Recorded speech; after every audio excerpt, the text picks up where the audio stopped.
యోహాను రాసినటువంటి మొదటి పత్రిక మొదటి అధ్యాయము 8వ వచనం ఇలా చెప్తుంది.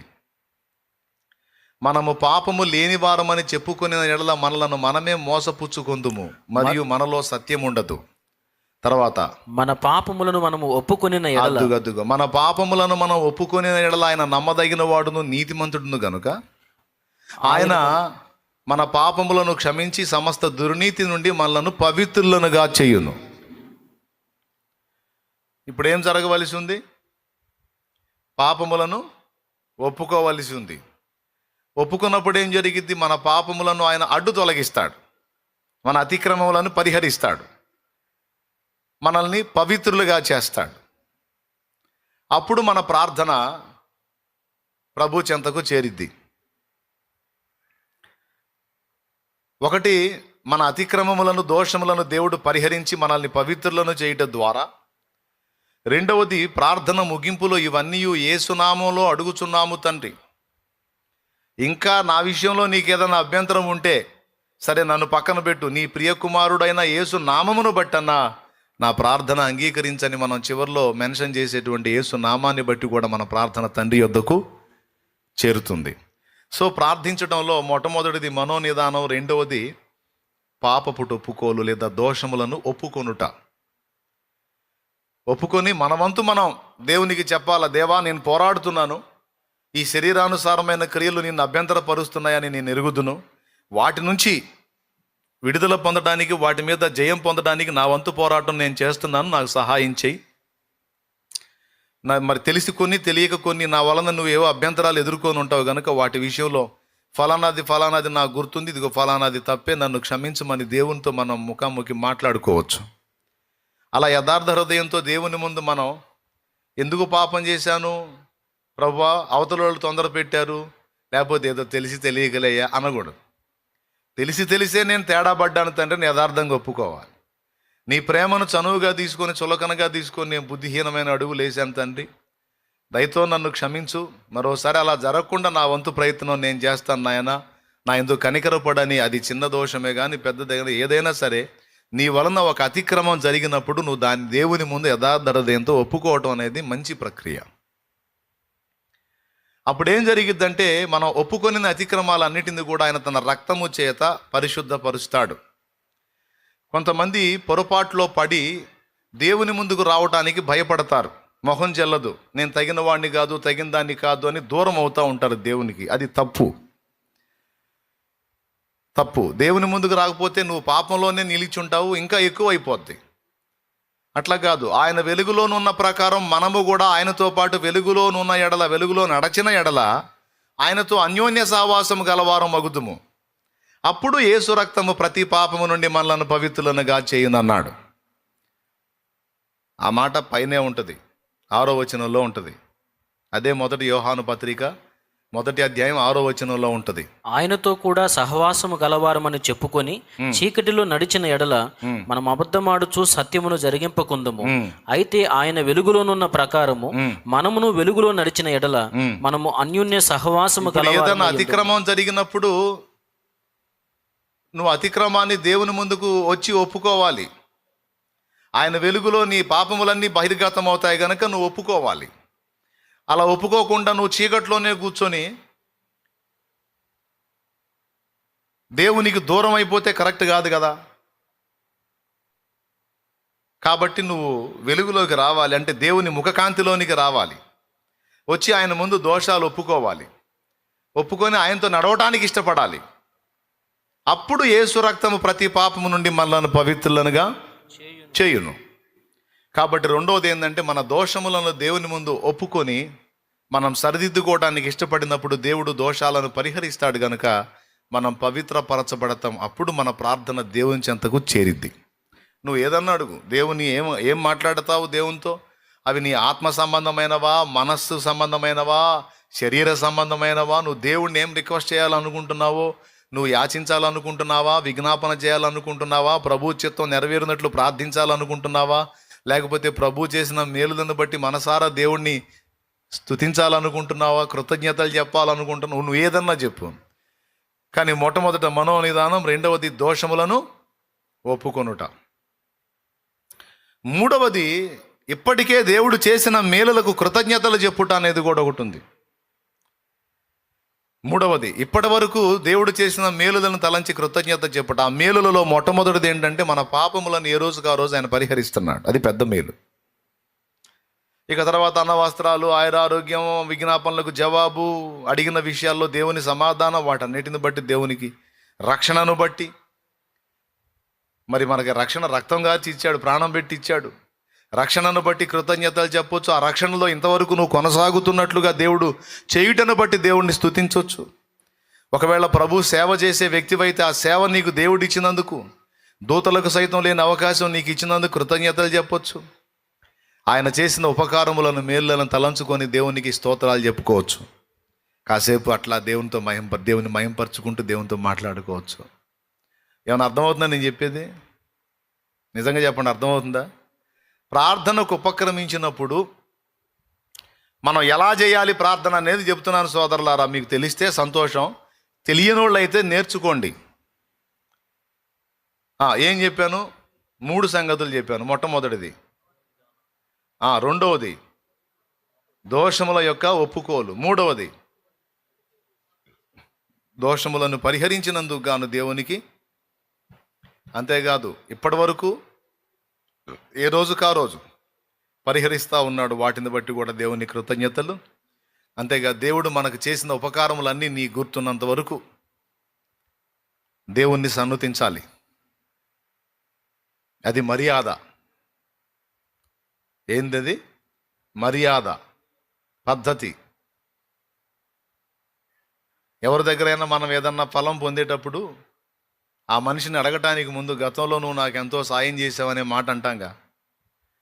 గతంలో నువ్వు నాకు ఎన్నోసార్లు ఆదుకున్నావు, ఈసారి కూడా కొద్దిగా అవసరత ఏర్పడింది, కొంచెం హెల్ప్ చేస్తావని అంటాం. హెల్ప్ చేస్తావని అడిగేటప్పుడు గతంలో మనం ఆ వ్యక్తి దగ్గర నుంచి పొంది ఉంటే, గతంలో నీవు ఎన్నో పర్యాయాలు నాకు సహాయం చేశావు, దయచేసి ఈ మారు కూడా సహాయం చేయి, చాలా కష్టకాలంలో నన్ను ఆదుకున్నావు, నీ మేలు ఎప్పటికీ మర్చిపోలేను అని అలా చెప్పినప్పుడు ఏం జరిగిద్దంటే, ఆ మనిషికి నువ్వు కృతజ్ఞత చెప్పినట్టు అయింది. ఆ మనిషికి మళ్ళా మమత కలిగిద్ది నీ మీద. అరే, గతంలో నేను చేసింది మర్చిపోలేదు, ఈ మనిషి గుర్తుపెట్టుకున్నాడు, ఇప్పుడు చేసినా కూడా గుర్తుపెట్టుకుంటాడని తిరిగి మేలు చేయడానికే ఆ మనిషి యొక్క మనసు సిద్ధపడిద్ది. ఓకే? అంతేగాని గతంలో చేసిన అన్నిటిని కూడా పక్కన పెట్టేసి వెంటనే అడుక్కోవటం మొదలు పెట్టకూడదు. అది పద్ధతి కాదు. ఇది పద్ధతి. గతంలో చేసిన వాటిని దేవుని ముందు గుర్తు చేసుకోవాలి. ఇదంతా ఒక ప్రక్రియ. ప్రార్థన చేయటానికి నేను వెళ్తున్నాను అన్నప్పుడు ఏదో మొక్కుబడిగా పోయి ఆనవాయితీగా కూర్చొని హల్లెలూయా, స్తోత్రము ప్రభువా, స్తోత్రము నాయనా అని మొదలుపెట్టి చిలక పలుకుల్లాగా 4 మొక్కలు బలిగి పరిగెత్తుకొని రావటం కాదు. కూర్చోవాలి ప్రశాంతంగా. ఎందుకంటే అన్నిటికంటే కూడా మనకి ముఖ్యం దేవుడు. అందరికంటే అన్నిటికంటే కూడా మనకు ముఖ్యం దేవుడు. కాబట్టి ఆయనతో మనం గడిపే సమయం ప్రత్యేకమైంది. ఒక అధికారి ముందుకు నువ్వు పోయినప్పుడు ఎంతో సిద్ధపడిపోతావు. సెల్ ఫోన్ స్విచ్ ఆపుకుంటావు, ఎవరు నన్ను కదిలించొద్దని చెబుతావు. ఆ మనిషి 10 గంటలకు రమ్మంటే 9ంటికి పోయి పడిగాపులు కాస్తావు. తీరా ఆ మనిషి ముందుకు పోయినప్పుడు ఆ మనిషిని గణపరుస్తావు, గొప్పగా మాట్లాడుతావు, చాలా తతంగాలు ఉంటాయి. నీ అధికారి కంటే ఎక్కువ కాదా దేవుడు? దేవుడు ఏం తక్కువ? అధికారులకు అధికారులు ఉంటే ఆ అధికారులకు అధికారులు ఉంటే ఆ అధికారులు అందరిపైన సర్వాధికారి దేవుడు. మరి దేవుడి దగ్గర పోయినప్పుడు సిద్ధపాటు లేకుండా ఎట్టబోతాం? పద్ధతి పాడు లేకుండా ఎట్టబోతాం? మర్యాద ఇవ్వదగిన వాడు కాదా దేవుడు? కానీ ఏం చేద్దాం? అధికారుల దగ్గరికేమో అన్ని విధాలా సిద్ధపడిపోతాం, దేవుని దగ్గరికేమో ఎట్టబడితే అట్టబోతాం. ఎందుకనండి? ఎందుకు చెప్పనా? స్వతంత్రం, చనువు. అధికారులు అంటే అర్థం చేసుకోరు. దేవుడు మన తండ్రి కదా, మన నాన్న కదా, నాన్న దగ్గరికి మనం కాస్త అట్టిట్టు పోయినా అర్థం చేసుకుంటాడులే, పిచ్చి మహారాజు కదా అనుకుంటాం.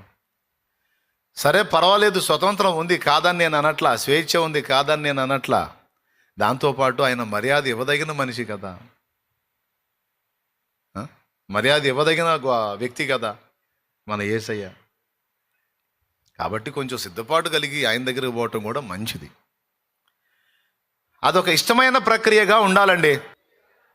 ఇలాగా ఈ 3 విషయాలు అయిన తర్వాత, మొదటిది మనోనిదానం, రెండవది దోషముల ఒప్పుకోలు, మూడవది కృతజ్ఞతాస్తుతి అయిపోయిన తర్వాత ఇక నువ్వు అడుగుతావు, ఏవో నీకు కావాల్సినవి, నీ ఇంటి వారికి కావాల్సినవి, సంఘానికి కావాల్సినవి, దేశానికి కావాల్సినవి, రాష్ట్రానికి కావాల్సినవి, నువ్వు ఇక ఏమేమి ఎటు వెళ్తావో, ఏ ఊరు తిరుగుతావో మొత్తానికి ఆ ప్రార్థనలో దేవునితో మాట్లాడుకుంటావు.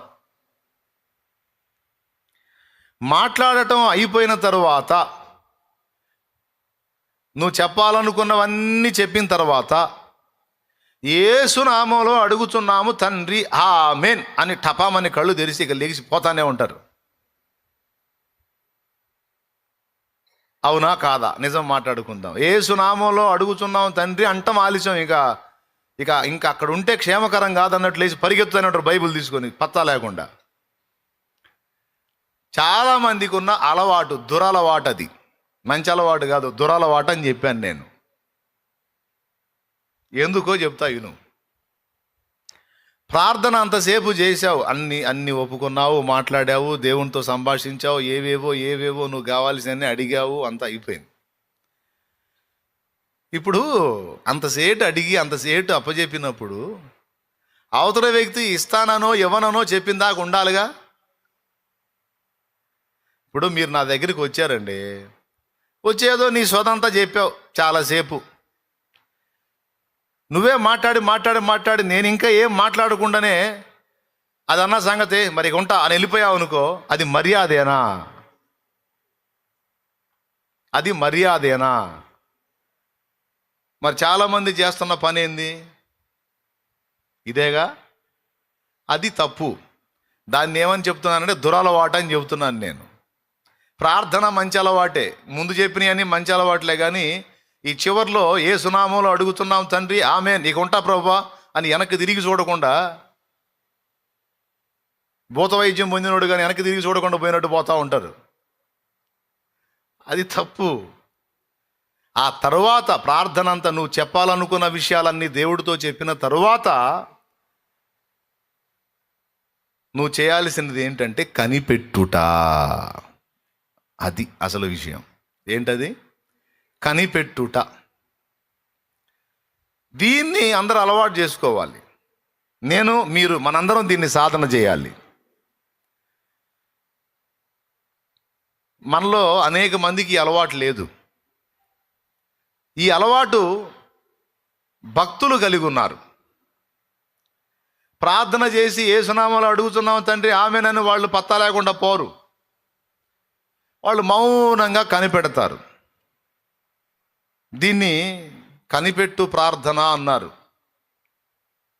పెద్దలు.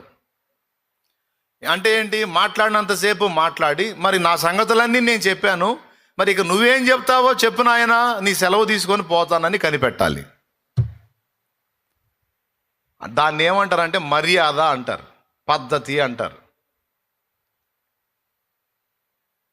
నేను ఇస్తానో ఇవ్వనో చెప్పిన దాకా నువ్వు ఉండాలిగా. నువ్వు చెప్పాలనుకున్నవన్నీ చెప్పి అంతేనన్న సంగతులు ఇక ఉంటానన్నా మరి అని పత్తా లేకుండా పోయావు అనుకో, నాకు ఎట్టుంటుంది? ఎవటో ఒట్టి ఆశోదోళ్ళలాగా ఉన్నాడు అనుకుంటాను నేను. ఇదేం పద్ధతిరా? అన్నీ అప్పుచెప్పాడు, చివరికి నేను ఏదో చెప్పబోతున్నాను, నేను చెప్పిన దాకా ఉండలేదు మనిషి అనుకున్నా. ఈరోజు భక్తుల్లో జరుగుతుంది అదే. ప్రార్థనలో మనం గుర్తుపెట్టుకోవాల్సిన అంశం, రాసుకొని సాధన చేయాల్సిన అంశం కనిపెట్టు ప్రార్థన. ప్రార్థన చేశావు, చెప్పాలనుకునేవన్నీ చెప్పావు, అడగాలనుకునేవన్నీ అడిగావు. ఆయన ఏం మాట్లాడతాడో ఉండు, కాసేపు మౌనంగా కనిపెట్టు. అలా నువ్వు కనిపెట్టినప్పుడు కొన్ని కార్యాలు జరుగుతాయి. అది ఇప్పుడు నేను చెప్పాలనుకున్న అంశం. అలా నువ్వు కనిపెట్టుకున్నప్పుడు కొన్ని కార్యాలు జరుగుతాయి. ఒకటి, దేవుడు నీతో మాట్లాడొచ్చు. దేవుడు ఒక వాక్యాన్ని నీకు చూపించవచ్చు, లేదా దేవుడు తన స్వరాన్ని నీకు వినిపించవచ్చు. మొట్టమొదటిది, దేవుడు వాక్యాన్ని నీతో మాట్లాడవచ్చు. వాక్యంది ఫలానా అధ్యాయం వచనం తీయమని చెప్పి దేవుడు నీకు ప్రేరణ కలిగించి వాక్యంలో నుంచి నీతో మాట్లాడవచ్చు. ఒకటి. లేదా నువ్వు అలా మౌనంగా కనిపెట్టుకున్నప్పుడు దేవుడు తన స్వరమును నీకు వినిపించవచ్చు. 2, లేదా దేవుడు నీకు దర్శనమియ్యొచ్చు. హన్నా దేవుని మందిరములో మూలుగులతో ప్రార్థన చేసి ఆయన సన్నిధిని కనిపెట్టుకున్నప్పుడు దైవజనుడు వచ్చి ఆమెను గదిలిచ్చాడు. అంటే ఆయనకు ప్రేరణ కలిగింది ఆమెతో మాట్లాడాలని. అలాగా వ్యక్తి ద్వారా వచ్చి కూడా మనతో మాట్లాడవచ్చు. 3, లేఖనం ఉంది అందుకు. 4వది దర్శనం ఇయ్యొచ్చు. 5వది ఏదన్నా ఒక ప్రత్యక్షత నీకు బయలుపరచవచ్చు. ఇన్ని సంగతులు ఉన్నాయి బ్రదర్. కనిపెట్టడం వల్ల, దడదడగా పరిగెత్తడం వల్ల ఇవన్నీ పోగొట్టుకుంటాం. అందుకే ఈ రోజు నుంచి సాధన చేద్దాం. ఇప్పటిదాకా ఒకవేళ మీకు అలవాటు ఉంటే మంచిది, లేకపోతే సాధన చేద్దాం. ప్రార్థన యేసునామములో అడుగుతున్నాం తండ్రి ఆమేన్ అని చెప్పి పరిగెత్తడం మానుకుందాం. మనకి ఎంత తొందర అంటే మధ్యాహ్నం 1 గంటకు తినాల్సిన అన్నం 4ంటికి తినడానికి పోయినప్పుడు 4 దాకా ఓపిక పడతాం. తీరా ప్లేట్లో అన్నం పెట్టుకున్నాక ప్రార్థన చేయడానికి కూడా ఆగదు తపన. ఏమండి, ప్రభువా నీకు స్తోత్రం, నాకు ఆత్రం, ఆమెన్ అన్నట్టుంటుంది వ్యవహారం. స్తోత్రం. ఇప్పుడు 4 దాకా ఆగావుగా, 1 గంట తినాల్సింది 3 గంటలు లేట్ తీసుకున్నావుగా.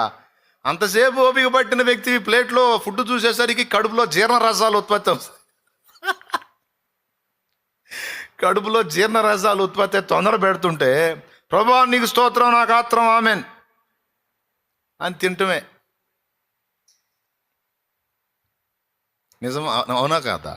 అన్ని గంటలు ఓపిక పట్టింది మనం ప్లేట్లో అన్నం కూర మనం ముందుకు వచ్చి తాగుతామండి, కలిపి కానీ మేతం వేస్తానే ఉంటాం నోట్లో. పశువు తింటుందండి, కృతజ్ఞత చెప్పకుండా పశువు తింటుంది. మనుషులు మనం 2 మాటలు ప్రార్థన చేసి దేవునికి థ్యాంక్స్ చెప్పి తినటం మర్యాద, పద్ధతి. ఫుడ్ విషయంలో కూడా అంతే. అలాగే ప్రార్థన ఆమెన్ అన్న విషయం తర్వాత కూడా అంతే.